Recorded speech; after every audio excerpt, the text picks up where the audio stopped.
Perfeito. Bom, em primeiro lugar eu gostaria de saudar a desembargadora presidente, desembargadora Maria Laura de Assis Moura Tavares, presidente desta 5ª Câmara de Direito Público. É uma satisfação para mim, em nome da Defensoria Pública, me dirigir a essa douta Câmara de Direito Público. Também gostaria de saudar a desembargadora Heloísa Martins Messi, que é a relatora deste agravo de instrumento.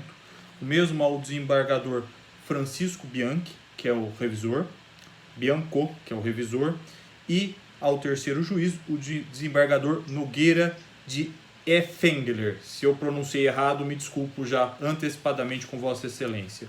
Excelências, eu vou tentar também ser o mais ágil possível, para que poupar o tempo de Vossas Excelências, que tem muito trabalho para esta pauta de hoje.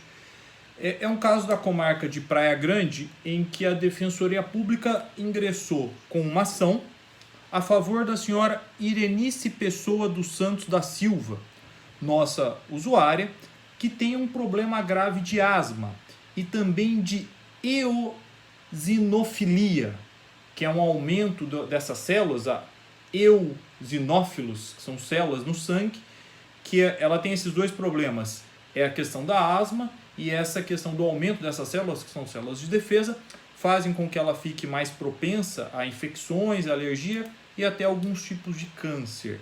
E a senhora Irenice fazia tratamento médico e foi recomendado a ela o medicamento o Benralizumab, 30 mg, medicamento de valor extremamente caro, né? Um frasco desse medicamento custa R$14 mil, sendo que o valor anual do medicamento custa R$100 mil, valores muito elevados para todos nós, certamente mais ainda para uma senhora que é diarista. Pois bem, houve o ingresso à ação pedindo o fornecimento desse medicamento contra o Estado de São Paulo.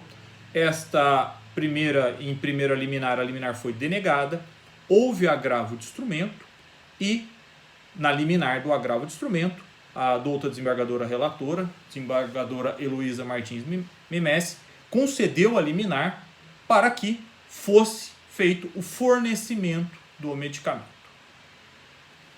O processo seguiu e houve o laudo do NATJUS, que é o órgão de apoio aqui do Tribunal de Justiça para essa questão dos medicamentos. Houve o laudo desse órgão, em que se questionou alguns pontos, eventualmente o diagnóstico até da asma, e se pontuou sobre a possibilidade de que a agravante fizesse uso de outros medicamentos. O fato é que esse laudo partiu de um órgão que não examinou a agravante.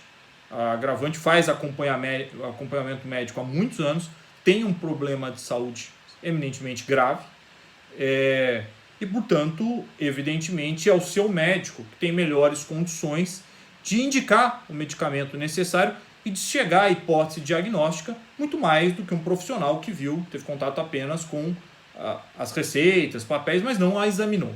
De toda forma, após ser dada a decisão pela douta desembargadora relatora, o que houve foi que o processo ingressou na parte de produção de provas, já que a contestação da Procuradoria do Estado de São Paulo foi mais ou menos no mesmo sentido da resposta a este agravo.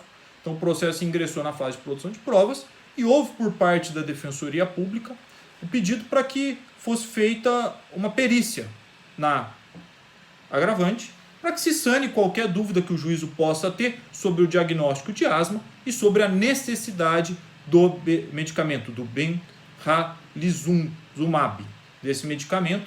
Então essa perícia vai sanar qualquer dúvida.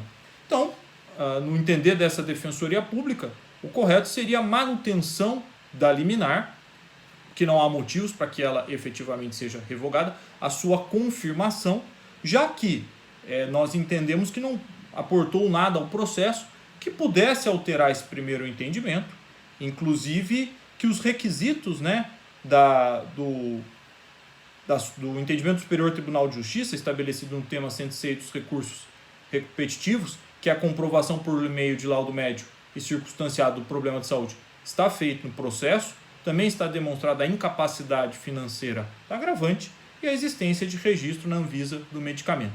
Então, o pedido nosso, para sintetizar a questão, me parece questão também não precisa de grandes elucubrações, seria no sentido que fosse confirmada a liminar da douta desembargadora relatora, mantido então os efeitos para que a nossa agravante continuasse fazendo uso desse medicamento, tivesse o medicamento fornecido, até que seja julgado o mérito, em que vai ser feita uma perícia definitiva e aí se poderá ter uma conclusão melhor sobre o assunto. Eu agradeço pela atenção de vossas excelências e aguardo revê-los em outros julgamentos. Muito obrigado.